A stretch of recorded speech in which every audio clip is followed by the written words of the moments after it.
Coucou famille, j'espère que vous allez très bien. Alors moi je me porte bien et je reviens aujourd'hui pour continuer avec la constipation.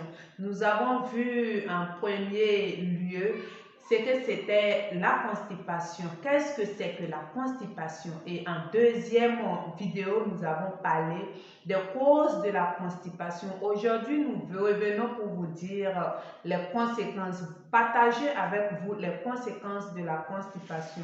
Déjà que vous vous souvenez plutôt des causes et de ce que c'est que la constipation, il faut noter que les conséquences qui découlent de la constipation sont liées au fait que la constipation est une manière de poison pour l'organisme. Pourquoi de poison? Parce que c'est le fait qu'on n'évacue pas la matière fécale que nous parlons de constipation, les résidus de matière fécale de déchets.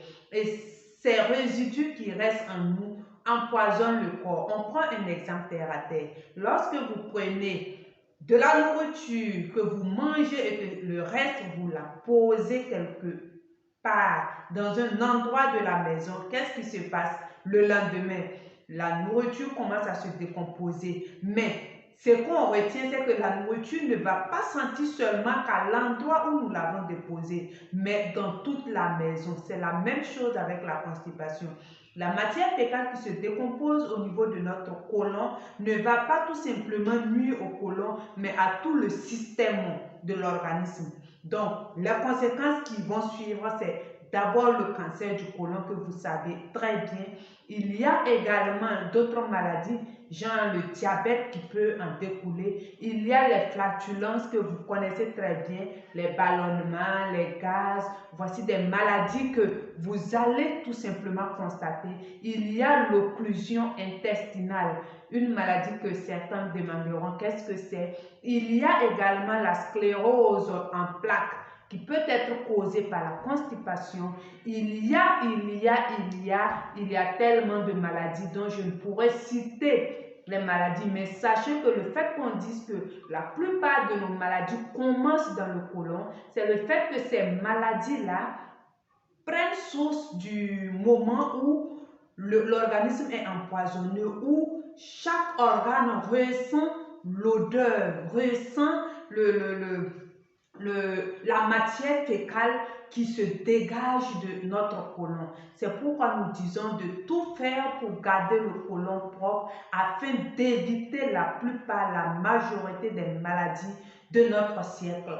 Donc, faites comme vous le faites avec vos poubelles à domicile, parce qu'on dit que notre ventre est notre poubelle intérieure. De la même manière que nous évitons de garder longtemps notre poubelle à la maison, c'est de la même manière que nous devons prendre soin de notre poubelle intérieure pour régulièrement rester en bonne santé, pour régulièrement paraître.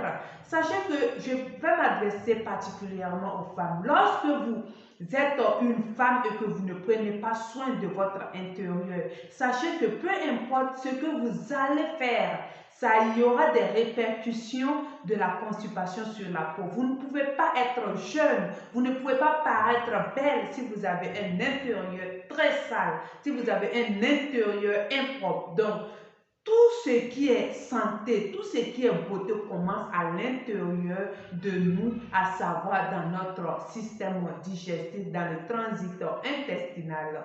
Alors, sur ce, je vais vous souhaiter de passer une excellente journée et surtout rester connectés, partagez les vidéos que je partage avec vous afin que nous puissions ensemble découvrir chaque jour que Dieu fait ce qu'il faut faire pour éviter les maladies, ce qu'il faut faire pour traiter les maladies qui sont déjà présentes et ce qu'il faut faire pour se maintenir, comment rester soi-même, comment rester en bonne santé. Et sur ce, portez-vous bien maintenant.